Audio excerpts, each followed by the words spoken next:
मेरा प्रेम है डॉक्टर बनने में, मेरा प्रेम है इंजीनियर बनने में, मेरा प्रेम है नौकरी करने में, मेरा प्रेम है पैसा कमाने में। जी हमारा सबका प्रेम उन चीजों में है जो हमारे साथ नहीं जाने वाली हैं।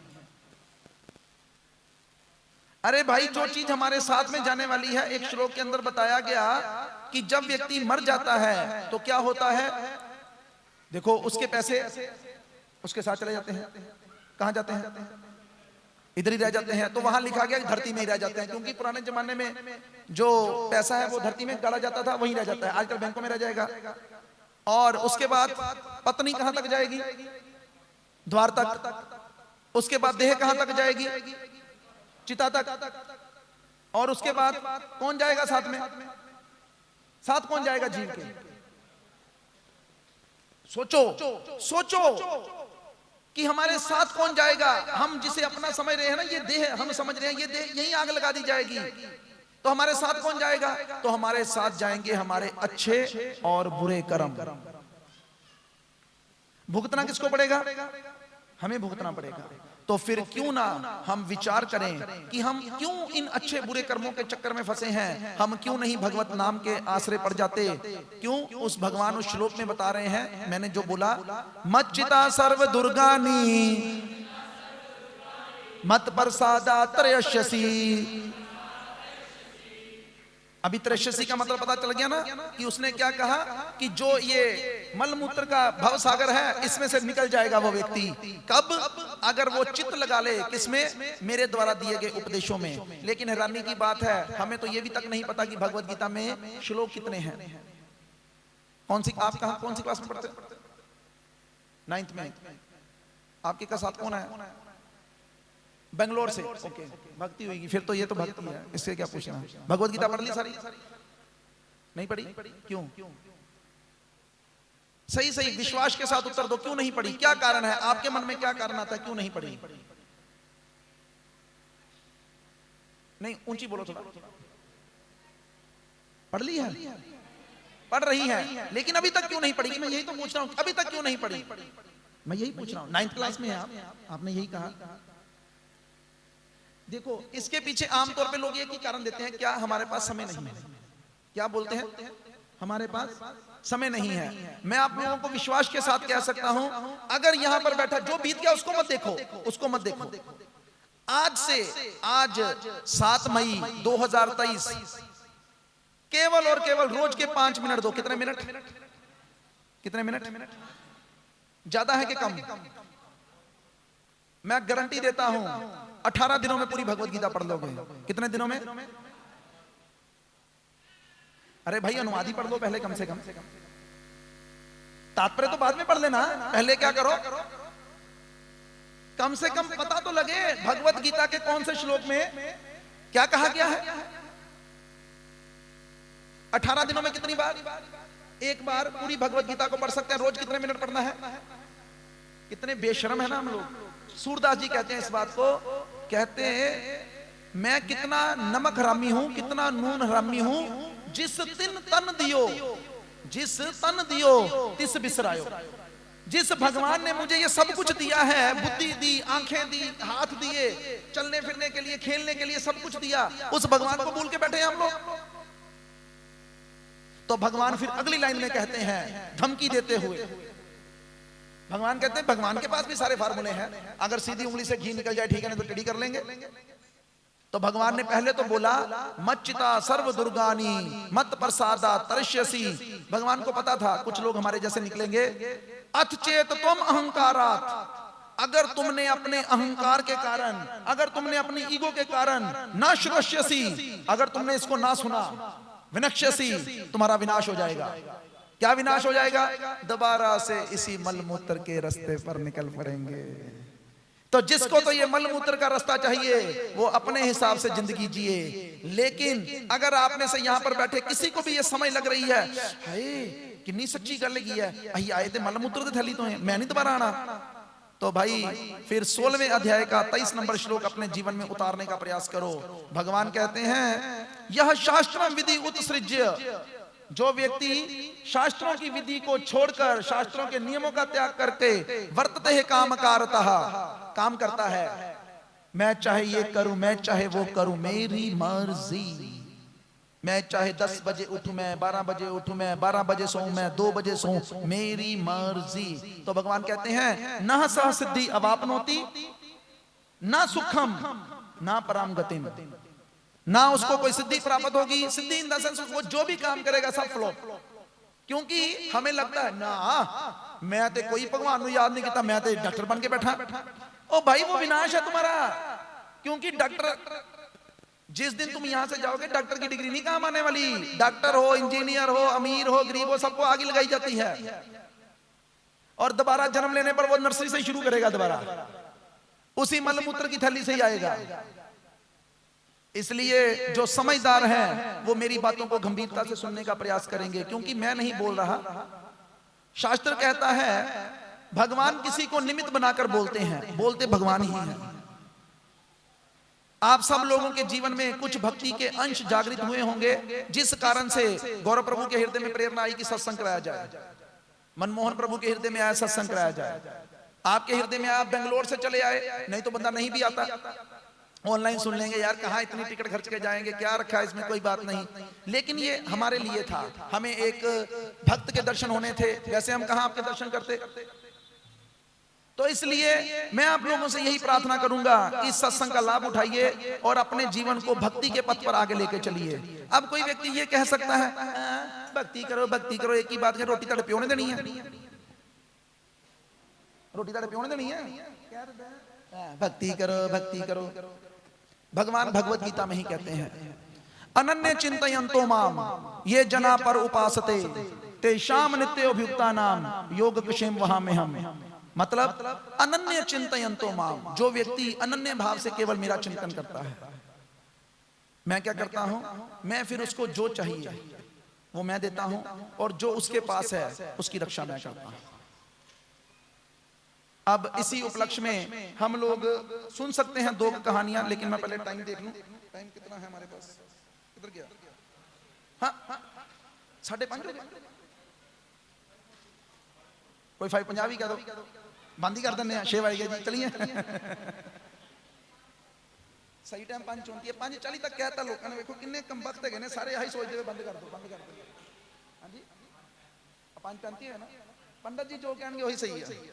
5:34 हुए ने पूरे, मेरे घड़ी के सामने मैं चलना 5:34 हुए ने। कितने बजे तक चलाना है? नहीं इसके बाद क्या प्रोग्राम है? नहीं कहने का मतलब पुष्प अभिषेक के बाद क्या प्रोग्राम है? प्रचार लगा हुआ, ठीक है। टाइम कम है हमारे पास, 26 मिनट में कुछ नहीं हो पाएगा, क्योंकि उसमें पुष्प अभिषेक भी करना है, उसी को 10 मिनट चाहिए कम से कम हमें। ठीक है, भगवान की जैसी व्यवस्था होगी। नहीं कंटिन्यू हम तो करने के लिए कंटिन्यू तैयार ही हैं, उसमें कोई शक नहीं। तो ठीक है, हम लोग पहले एक इस बात से शुरू करते हैं कि हम लोगों का जैसे ये मन में आता है ना कि हमें रोटी कैसे मिलेगी, तो सारी कहानियों को प्रभु जी, जब मैं आया तो प्रभु जी ने पूछा कि आप आज नरसिंह भगवान के ऊपर कथा करेंगे, तो मैंने कहा कि जो प्रेरणा होगी फिर वही करेंगे। तो ये प्रेरणा जो है ये मुझे जगन्नाथ भगवान जी के एक भक्त की कथा की ओर लेके जा रही है। इस बात को लेकर, क्योंकि जगन्नाथ भगवान भी हैं, नरसिंह भगवान भी विराजमान हैं। नरसिंह भगवान के बारे में आप सब लोग इतना जान लीजिए कि एक भक्त की रक्षा के लिए, कितने भक्त की रक्षा के लिए, और वो भी कितने साल का था? 5 वर्ष का बालक। और उसका बाप पता कौन था? अरे हिरण्यकशिपु तो उसका नाम था। उस हिरण्यकशिपु ने पूरे ब्रह्मांड को अपने कंट्रोल में कर रखा था। सारे देवी देवता उससे डरते थे। हमने रास्ते में आते आते एक लेक्चर सुना, कहते मेरी बात को गलत मत मानिए, हरिवंश पुराण में ये लिखा है कि उस वक्त जितने भी देवी देवता थे वो कहां थे? अगर वो भाग गए थे वहां से तो कहां गए? प्रश्न है ना, समझ लगी बात? नहीं बात की नहीं बात। कहते हमने तो यही सुना था कि वो भाग गए थे, कहां भाग गए थे? तो कहते जितने भी देवी देवता थे वो सब मनुष्य रूप में जन्म ले लिए थे, क्योंकि उन देवताओं को तो हिरण्यकशिपु ढूंढ ही लेता, लेकिन उन्होंने सोचा कि मनुष्य बन के बच जाएंगे। और दूसरी तरफ उन्होंने इस बात की पुष्टि करते हुए इस प्रकार से समझाया कि स्वर्ग से कोई व्यक्ति नीचे कब आता है? जब उसके पुण्य खत्म हो जाते हैं। भगवत गीता ही कहती है कृष्णे पुण्य, जब किसी के पुण्य क्षीण हो जाते हैं तो उसे स्वर्ग से नीचे गिरा दिया जाता है। तो देवताओं ने भी हद की थी तो वो भी नीचे आ गए। फिर अभी वो हिरण्यकशिपु जिसने देवताओं तक को भगा दिया, जिसने ब्रह्मा जी तक को भी एक बार तो डरा दिया था। और प्रहलाद महाराज कितने वर्ष के, उसके पास तो बेचारे के पास अगर लड़ाई हो जाती आपस में तो क्या प्रहलाद तलवार भी उठा पाता? सोच के तो देखो। लेकिन क्या कुछ हुआ प्रहलाद को? ये नरसिंह प्रहलाद का चरित्र भक्तों को अंदर से शक्ति देता है, चिंता नहीं करने का। राखे कृष्ण मारे कौन, मारे कृष्ण राखे कौन। किसी में इतनी हिम्मत नहीं। हम जब अपने गुरु महाराज से पहली बार मिले तो हमने उनसे कंप्लेंट की, नए नए था मैं भी बिल्कुल इस मूवमेंट में, तो मैंने कहा महाराज हम कुछ करना चाहते हैं इस मूवमेंट के लिए, लोग करने ही नहीं देते। आप देखिएगा, आप जब भी अच्छा कोई काम करना चाहें लोग टांग अड़ाते हैं बीच में, बुरे काम के लिए कभी टांग नहीं अड़ाएंगे। आपका बेटा, आप शराब पीना शुरू कर दीजिए, कभी कोई कुछ नहीं कहेगा। आप हाथ में जपमाला पकड़िए, इन्नू क्यों हो गया, पागल हो गया। 10 अच्छा, शराब पीने वाला पागल नहीं है, माला करने वाला पागल है। कितनी हैरानी की बात है। तो मैंने उनसे कहा, तो कहते, उन्होंने मुझे समझाते हुए कहा, कहते राजन जी आपको प्रहलाद महाराज जी की तरह कष्ट तो नहीं दिए जा रहे हैं। मैं चुप हो गया। कहते आपको मारा तो नहीं जा रहा, आपको पर्वत से नीचे तो नहीं फेंका जा रहा, और आपका दुश्मन कहीं आपका बाप तो नहीं बन गया। मैं कहा नहीं महाराज, अजय तक नौबत नहीं आई। कहते कंटिन्यू, लोग रोकते रहेंगे, रुकना नहीं है। तो जैसे जैसे हम इस मार्ग में आगे बढ़ते गए ये विश्वास और बढ़ता चला गया कि बिल्कुल ऐसा ना सोचिएगा कि भगवान प्रहलाद की रक्षा किए थे, भगवान आज भी सब भक्तों की रक्षा कर रहे हैं। लेकिन उसके लिए आपको क्या बनना पड़ेगा? भक्त बनना पड़ेगा भाई। बातों से थोड़ा बात ही चल जाएगी, ओ सी भी भक्तों ने या नहीं नहीं, साबित करो आप भक्त हो। प्रहलाद महाराज जी को कुछ और सूझता था, उनको केवल एक ही चीज सूझती थी कि भाई क्या करना है, भगवान भगवान और सिर्फ भगवान। तो हमें भी प्रयास करना है। और एक श्लोक, ये सुबह एक लेक्चर राधे श्याम प्रभु ने किया था, इस श्लोक के शब्द बड़े सुंदर हैं। तो इसमें क्या बताया गया, आप लोग जान लीजिए, बस क्या जान लीजिए कि आप लोग कहां गलती कर रहे हैं। जब कलयुग परीक्षित महाराज जी के राज्य में आया तो उसने कुछ स्थान मांगे कि कुछ स्थान दो, और कली इस ब्रह्मांड के अंदर प्रवेश कब कर पाया? जब भगवान यहां से चले गए। तो यही इस श्लोक में लिखा है, जिस दिन जिस क्षण भगवान श्री कृष्ण ने इस पृथ्वी को छोड़ा, उसी समय समस्त अधार्मिक कृत्यों को बढ़ावा देने वाला कली इस संसार में आ गया। तो जो समझदार होंगे वो मेरी बात को समझेंगे, तो मूर्खों को तो समझाना ही नहीं चाहिए, सीधी सी बात है। तो क्या समझाया जा रहा है, अगर हम भी इस कलयुग में रहते हुए इस कलयुग के प्रभाव से बचना चाहते हैं तो हम क्या करें, हम भगवान की शरण में आ जाएं। अच्छा, अब भगवान को कहां से ढूंढें? तो कहते हैं भगवान और भगवान के नाम में कोई भी अंतर, इसलिए क्या करो, भगवान के नाम की शरण में आ जाओ। जैसे ही हम भगवान के नाम की शरण में आएंगे ये कलयुग हमारे ऊपर प्रभाव नहीं डालेगा। तो इसलिए हमें क्या करना चाहिए, इस नाम को अपनी इस जीवा से जपना चाहिए। कब जपना चाहिए? जपते ही रहना चाहिए। जय जय राधे जय जय श्याम,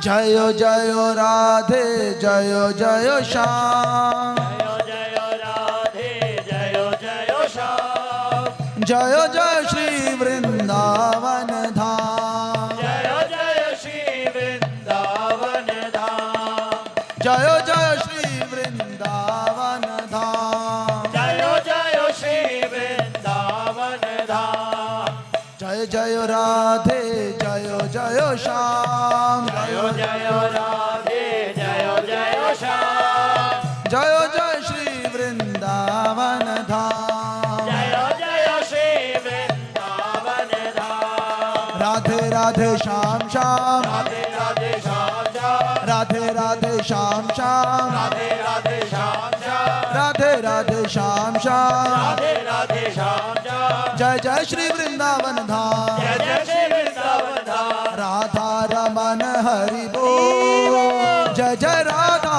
रमन हरि बोल, जय जय राधा रमन हरि बोल, जय जय राधा रमन हरि बोल, जय जय राधा रमन हरि बोल, जय जय राधा रमन हरि बोल, जय जय राधा रमन हरि बोल, जय जय राधा रमन हरि बोल, हरि बोल हरि बोल, हरि बोल हरि बोल, हरि बोल हरि बोल, हरि बोल हरि बोल, हरि बोल हरि बोल, हरि बोल हरि बोल, हरि बोल हरि बोल, हरि बोल हरि बोल, हरि बोल हरि बोल, हरि बोल हरि बोल, हरि बोल हरि बोल, हरि बोल हरि बोल, हरि बोल हरि बोल, हरि बोल हरि बोल, हरि बोल हरि बोल। हरि बोल हरि बोल।